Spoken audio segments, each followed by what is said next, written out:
There is some new breaking news almost that we have to chat about before Marshall Faulk gets here.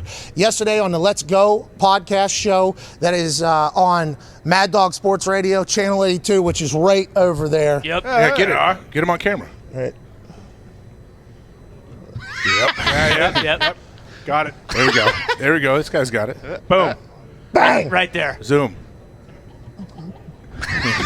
Bang!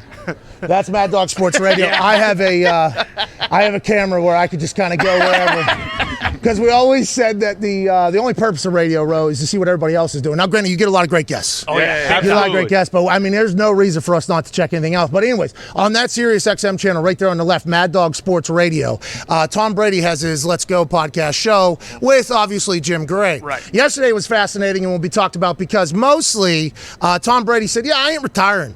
I mean, yeah, I am retired, but who knows what 6 months is going to say. I just make the best decision for me in the moment. Well, what's going to happen in the moment when the San Francisco 49ers say, we just traded Jimmy G out, why don't you come back home, win the Super Bowl, that's the team's ready to go, Trey Lance can learn from me. Is that going to happen? That's kind of what it sounded like. I don't know if we have the clip or the capability to run the clip, but it certainly sounded like Zito just came in, and we do not have capability. All right. We don't have capability to do that. Maybe tomorrow, though. There's still going to be a lot of building. Nick pokes his head out from around the corner. That's awesome. But the whole thought of Tom Brady maybe coming back is going to be a lightning storm. I'm not sure if you saw yesterday, but Lids put out a graphic of the team that sold the most jerseys in a certain state and the player that sold the most jerseys in a certain state. Tom Brady was the most sold jersey in Indiana, so I'm thinking the Colts fans want Tom. I mean, he was the most sold jersey in like 15 states, wasn't he? But those other states didn't have an NFL team. Well, and the Colts, Dan, Well, a lot he of wanted them to play did, for the though. Colts, No. before he None went of to them. Tampa Bay. Loves Indy. No, it was like Wyoming. Well, Chris, Why do you put him in San Fran instantly, though? Well, I think that's just a natural thing because we all seen the photo of him when the San Francisco 49ers gear. He's from NorCal, and allegedly at one point he wanted to go over there, and Shanahan and Lynch had to have the conversation of whether or not we want to go with Tom. Is this a lease? Is this a rental? Or do we want to go with Jimmy G? And we all thought that Jimmy G was that motherfucker from the barbershop show. Actually, turns out it was Fitzmagic in Miami. Right. Because what about Trey Lance? What about the guy stinks? You can learn. You can learn more. What about Aaron? We think There he the guy is. stinks. Hey, Trey. Is he here? That is something that's going to happen. A lot of comeuppance for us potentially at this thing, and not just for that's why we put those two the farthest away from anybody. That's fine. Right. But no, Trey Lance doesn't stink. We don't know anything about him really. I think a lot of these young quarterbacks, it's going to take a little bit. But if you can get Tom Brady in there, maybe I guess for that's cheap, what you're saying. Yeah, no matter what, if you can get Tom Brady, you bring him in, right?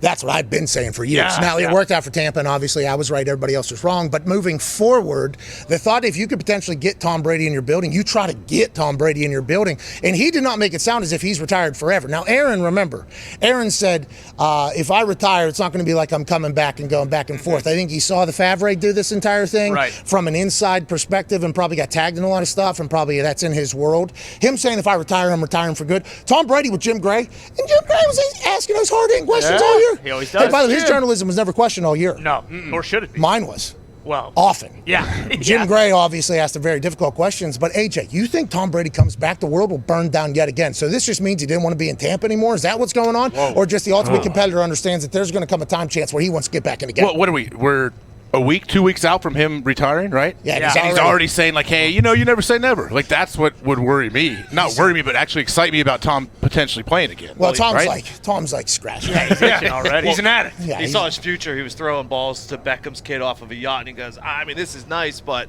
I fucking whizzed that thing. Well, last offseason, he threw a ball to the moon, too. Oh, that's right. 2 offseasons ago, maybe. I forget that when he threw a ball to the moon. On the beach. He actually hit the fucking moon. Yeah. First guy ever to do that, you think?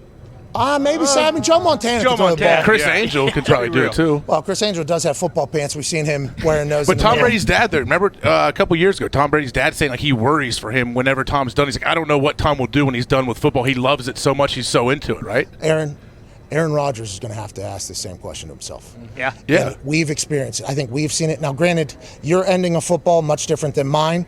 You bounce around, played a little bit, but we've all had friends that played in the NFL for a long time who are so stupidly competitive that they're just like, yeah, I'm going to retire and you're never going to see me again. Everybody's like, okay, well, what are you going to do without the schedule? What are you going to do without the routine? Everybody needs something to give them, like something to look forward to do, to work for. Like even the laziest people need something, I feel like. Goal. Yeah. Like, what is the goal? A lot of guys I almost got back into kicking, right, because it was an opportunity to kick field goals. Yeah. But there was a lot of moments where I was like, man, I should be punting right now. Like, I should be. Your body, like teaching your body to kind of go to the other side of football was very fascinating because naturally around fall, I think all football players for the rest of their lives, around fall, you get into like a certain shape. Training camp. Yeah, you get into like a certain mode. I think guys will do that forever. The fact that Tom's doing this before the Super Bowl even happens, he's already thinking ahead, not even the offseason or OTAs or training camp or preseason or regular season game. He's getting these thoughts already. This is good news for the NFL, good for news for our show.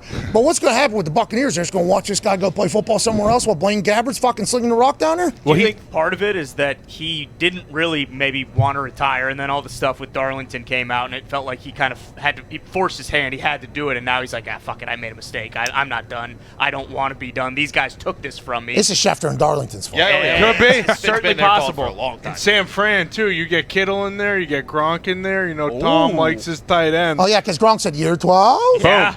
I just saw a photo of him incredibly hungover at a Ohio State visit. Really? In 2006. From when he visited, during the game. He looked awesome. He Hair was so young, too. straight up, like same exact guy though. I assume. Exactly. But he's going to go wherever. I don't know if he. I don't think it was open back then. Well, What? Wow. I don't think Urban cared if it was open or not back then. Or does he now? Urban doesn't give a damn about any of that. Is he here? If Tom Brady comes, He's not showing his face here. that's what I was about to say. Who all is going to be here? It looks like basically nobody. Just from the quick It picks glance. up later in the week. This is the first time, I guess, I was talking where they really have it's the first year back. Last year was like kind of a skeleton radio row, I guess. This is the first year where it's somewhat normal, but I think later in the week is when it really picks up. As we pan the convention center here in Los Angeles at the Super Bowl 56 Radio Row. What if some of them don't want to be on camera? That Too shouldn't bad. be in fucking no, Radio no Row. choice. Too bad. Okay. Listen, I told the idea long ago that this is what I wanted to do. Everybody seemed to be okay with it. So that's not on me. That seems to be on everybody else. How's it going, pal? Good to see you, dude. Hey, how we doing? Good to see you, dude. A lot of that this week, I think. Yeah.